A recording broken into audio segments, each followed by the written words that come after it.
Hello, my name is Rob Smarr, and this is my story.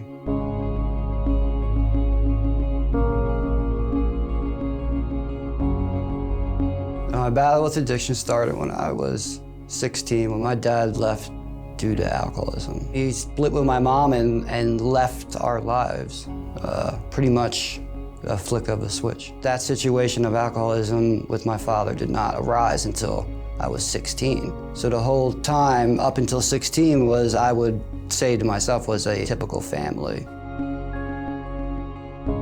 Back then, mother was at work all the time, so I had plenty of time to make my own decisions. And my own decisions at 16, 17 were not the healthiest choice. Smoke marijuana and all those substances and explore with no supervision, it was easy to do that. What drugs and alcohol did to me was it made me get away from myself. I firmly enjoyed it in the beginning, and then towards the end of my use, it was a coping mechanism to cope with the heaviness of the world, some of the thoughts that you have that it can suppress. At the end of the day, you could only run so far because it will always creep back up.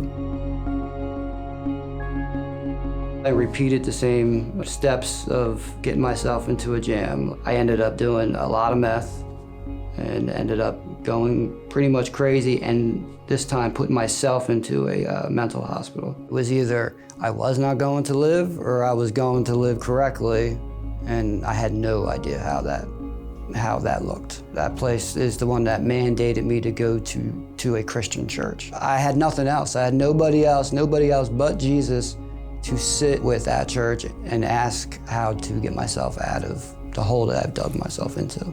To go from using meth to on fire for Jesus was a process. When you have nothing else left in your life, you will call out for God, and that was the option that saved my life. After the first time I went to church, I've never touched drugs again. Since coming to Bethel, God has changed my life drastically. I experienced love at church I've never had anywhere else in my life. It's the people here. They continue to be there for me. I'm an addict, and there's other addicts here that support me in my growth. At Bethel, you don't have to be somebody you're not, I feel. And that's the main reason why I keep coming to Bethel.